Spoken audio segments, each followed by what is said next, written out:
Hey, internet friends. I hope you're all well. Lately, I have this inability to move forward and create something new, to comment on anything, to produce something meaningful or educational or even informative. I've been making videos for years, falling down one rabbit hole, stumbling into the next, and getting stuck in others. Y'all know I'm not the type to crank out daily content. I do maybe 3 or 4 videos a month, so I know how to not get burnt out. That's not it. I'm not burnt out. I'm in awe, but not in a warm and fuzzy feeling kind of way. Not like I just watched my baby take her first steps kind of awe. It's the kind of awe where I see the world around me changing at such a rapid pace, fueled by fear and by deceit. And I'm in such awe that I'm just speechless. I'm not sure what to say anymore. Maybe it's because it feels like we're suspended in this in-between, this purgatory, this stagnant yet totally accelerated state of affairs, where everything is a result of the latest mandate of the COVIDian cult, a boogeyman that's proven quite useful for our overlords to dangle in front of the cattle, keeping them mesmerized, idle, distracted, obedient. Their greatest mechanism of control is politicizing every single matter, dividing the population over this or that, ending long-standing friendships, splitting up families. I read somewhere that this political division is so effective because the importance of feeling, getting in your feels, having all this emotion has been amplified over the last few decades. And folks emotionally attach their personal belief system to their political party.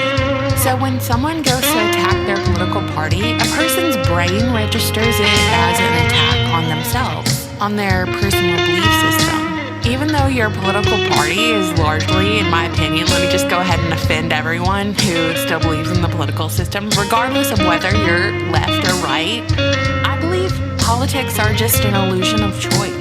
You were given these choices, donkey or elephant. They didn't spawn organically out of the giant abyss of freedom and liberty, and for you then to choose to keep your country great, to keep your children safe, to protect your rights. No, it's clear that all reason and logic has been thrown into the wind when it comes to politics these days. And what reason and logic has been replaced with is like a fever, just a swell of emotion. They've been able to politicize everything to the point of mass mind control so effectively because, I can speculate, they have access to all this data now, right? Psychological operations ain't no thing when you can pretty much predict human behavior from looking at data patterns from internet and phone usage. And you get all these responses to all this different stimuli. Get comments, emails asking me what side of the political spectrum I fall on, who I'm voting for, who I'm supporting in this race or that race. If you would have asked me a few years ago, I would have given you a much different answer than today. And maybe in 5 years, I'll give you a much different answer than I'm giving you now. I'm just giving myself space to grow. But today, I don't believe in politics. I don't believe there's a political solution to any of the problems we face because political puppets created the problems in the first place. I do in general prefer conservative politics because they're not cheerleading injecting 4-year-olds with hormone blockers. And I don't know, throwing dollar bills during Drag Kids Story Hour. But it's only a matter of time because the conservatism of today is liberalism light. With a little more, conservatism of today is just the same thing, but a little more enthusiasm about bombing kids in the Middle East for the forever wars. My political beliefs can be briefly summarized with the following statements. I got some notes here. I'll be reading them. No more paying taxes to pedophile politicians. All these ladies and fellas who got caught up over in Bohemian Grove or Franklin Credit Union or the blackmail of Epstein Island, y'all are the OG den dudes of the most vile variety, and you shouldn't ever receive a single cent. Furthermore, I believe in congressional term limits, as well as ending insider trading, since apparently insider trading is totally legal and kosher in Congress. I also believe that the Federal Reserve is a parasite on our country. It is not a government institution in any sense, but instead a private banking system with no allegiance to our country. Also, like I said before, left-right are wings of the same bird. The political paradigm is a trap. We've had enough voter fraud madness to demonstrate that voting matters very little when the whole system is corrupt. And finally, I'm obviously against medical mandates dictated by the government because there's too much lobbying and corruption for me to believe that the incentives are genuine concern for the well-being of the population. Speaking of medical mandates, this video is all over the place. It's not really a video, it's not really a podcast. It's like I called you and I wanted to talk and I got your voicemail. And a lot of you have been emailing me saying that your job is requiring certain mandates with the threat of being fired. We all know which mandates I'm talking about. We have this key date looming ahead, October 15th being the deadline for most of these corporate imposed mandates. And I'm really sorry if you're having to go through that. I know it must be hard. You're faced with a very difficult decision. For a lot of people in the US, losing their job means losing access to healthcare, health insurance for their family, their children. It's amazing to me that we've reached this point that they're imposing these mandates for our health. And should someone refuse, they not only lose their income, but they lose access to, quote, affordable healthcare for their entire family. Not even a year later, nurses and doctors who are referred to as heroes who are working throughout 2020 are now they're first in line for the chopping block should they not comply.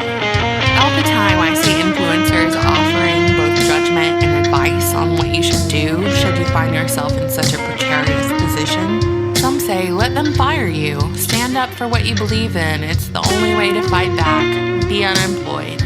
Go live in a van and eat beanie weenies out of a can until this whole thing clears up. Others say just go along with the mandate. You can't push back and beat the whole system if you have no resources to do so. Me, what do I think? I speak from a place of privilege. Of course, because no one is forcing me to do anything. I am effectively self-employed. However, certainly there are creative solutions to every problem. Solutions that have not yet been enacted. Unions, lawsuits, malicious compliance. I don't know. I'm a mom now, so I see things a little differently than I did before, and I keep coming back to the idea that our children must suffer the consequences of our compliance. This slow boil. It started with destroying the expectation of privacy years ago, where we put our entire lives on social media, plastering our babies' faces across screens to strangers before our children can even understand what it means to have every single moment of your life documented online. While we all carry around these devices which track our every location, purchases, insecurities, our desires, privacy will just be like this dusty relic of the past for the next generation. The future generation will never know a time when Big Brother wasn't watching. And now, pair the destruction of privacy with medical tyranny. What do we got? We've got passports uploaded to phones to be scanned so you can sit down at a restaurant, so you can work to pay for food and shelter. And that's just the tip of the iceberg, hon. Trust the science, hon. I don't even want to speculate on what's to come, because that's reality creation at this point. I'm very wary of reality creation by just speaking into existence. I just have to conclude that this moment in time isn't about what you're personally willing to endure, but what kind of future you want your children to inherit. When I go to the store or when I go anywhere really, I see children, really young children, out with their parents, and some of those children are masked. I saw one today at Costco. We're talking like toddlers who are riding up in the front of the shopping cart. I mean, I barely see any in my town, but way more the closer I get to Atlanta, and their parent is reminding them not to pull it down off their face, or they're constantly adjusting the thing accordingly as they amble throughout the store, and it freaks me out. My own child, who is about to be 10 months old, she will not socially interact with anyone wearing a mask. She just won't do it. She doesn't understand it, nor should she. She is totally dependent on your facial expressions and seeing your lips move, and deciding how she's going to navigate any interaction. And if I sit here and I think about it too long, it makes me sad because I cannot imagine the damage that parents are inflicting upon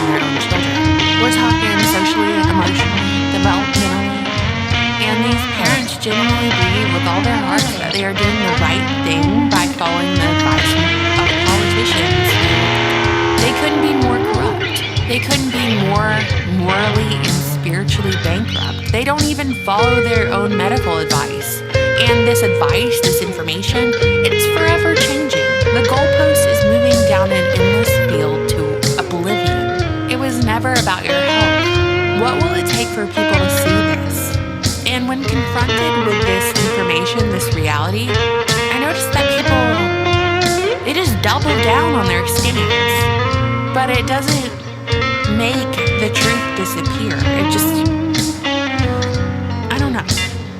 Do they really think they're taking the moral high ground by being obedient? And are you ready for your boosters? Your boosters you're gonna take multiple times a year forever? As I said in my last video, none of us have ever seen something like this play out in our lifetimes. The stage is being set, the pieces moved into place. Every day, the flow of information more and more controlled under the guise of combating misinformation. Build Back Better implies destruction of all that was. I'm not saying it's unavoidable or that the situation is hopeless. Defeat is for losers, and we're not losers. I'm just saying, they've already given us their plans. They've already told us what they're gonna do. So what's our move?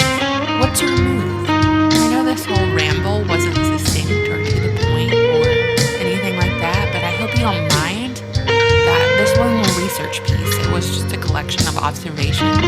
Somewhere along the road, I'm pretty sure I became succinct and to the point in videos out of sheer necessity because, well, my thoughts are a mile a minute up there, swirling around in my noggin. Let me know if you've ever heard this, but I read somewhere that a good portion of people have no inner monologue. Can you imagine not having any thoughts until you're prompted in conversation or by task or something like that? I can't imagine.